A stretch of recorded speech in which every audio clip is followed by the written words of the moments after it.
अस्सलाम वालेकुम। Today I am going to clean all the mirrors from inside and outside. बहुत ही ज़्यादा गंदे हो रहे हैं, तो आज मैंने इन तीनों को अंदर और बाहर दोनों तरफ से साफ़ करना है। बॉर्डर्स और जो बाहर फ़र्श का हिस्सा है उसको भी। एक महीने से खूब बारिशें हो रही थी और मसरूफियत इतनी थी कि साफ़ करने का बिल्कुल मौका नहीं मिल सका। आज फाइनली धूप निकली तो मैंने कहा इसको साफ़ करते हैं। और इतने जाले मकड़े और अर्थवर्म्स हैं, अल्लाह माफ़ करे। इतने बड़े बड़े मकड़े हैं, तौबा इस्तग़फ़ार। देखा ही नहीं जा रहा था, पहले सोचा कि छोड़ देती हूँ, फिर मैंने हिम्मत पकड़ी और मैंने कहा नहीं, इसको शुरू किया तो अब ख़त्म करते हैं। साफ़ करना ही है तो कल परसों के बजाय आज ही कर लेते हैं। सबसे पहले इंसेक्ट्स मारने वाला स्प्रे किया, लेकिन उसका कोई फ़ायदा नहीं हुआ। फिर मैंने पानी डाल कर स्क्रब करना स्टार्ट किया।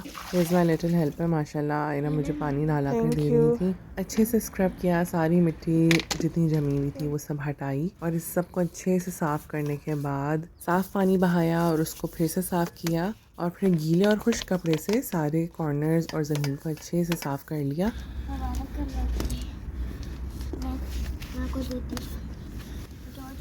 No thank you so much.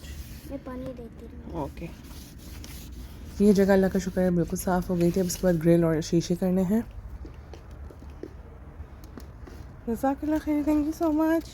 ज़मीन को साफ़ करने के बाद फिर जितनी ग्रिल थी उस सब को अच्छे से साफ़ किया। उन पर भी मिट्टी आई हुई थी तो उनको भी अच्छे से साफ़ कर लिया था। यहाँ पर जो ग्रिल्स हैं वो स्टेनलेस स्टील की होती हैं, क्योंकि पूरे साल बारिशें होती रहती हैं तो उन पर जंग नहीं आता अल्हम्दुलिल्लाह। सफाई के दरमियान मेरी बेटी कहने लगी, मम्मा मैं वीडियो बना लूँ, मेरा दिल चाह रहा है। मैंने कहा ठीक है बना लें, तो उन्होंने बड़ी अच्छी वीडियो बनाई।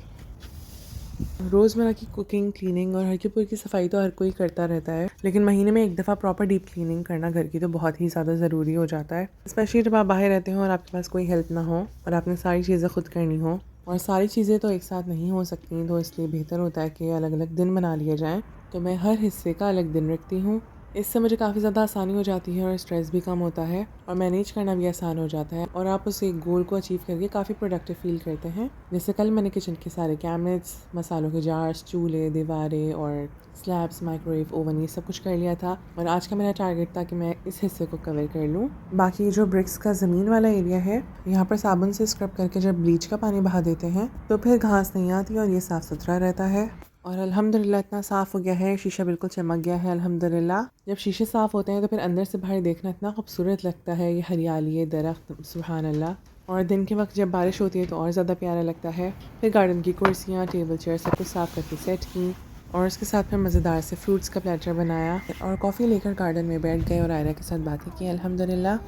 कुछ बातें होती हैं जो हमें हमारे वालिदैन की वक्त के साथ समझ आती हैं। जैसे अम्मी बाबा कहते थे कि बेटा हमेशा दुआ किया करो कि अल्लाह कभी किसी का मोहताज ना बनाए, अल्लाह सेहत वाली ज़िंदगी दे और हमेशा चलता फिरता रखे कि हम अपने सारे काम खुद कर सकें, कभी किसी से कहना ना पड़े। अब एहसास होता है कि वाकई में ये इतनी बड़ी नेमत है अल्हम्दुलिल्लाह, और अल्लाह का हम जितना शुक्र अदा करें कम है। और अल्लाह से दुआ है कि अल्लाह ताला ज़िंदगी के हर मामले में अपने सिवा कभी किसी दूसरे का मोहताज ना बनाए। आमीन। अपना ख्याल रखिएगा। इंशाल्लाह अगली वीडियो में बात होती है। अस्सलाम वालेकुम।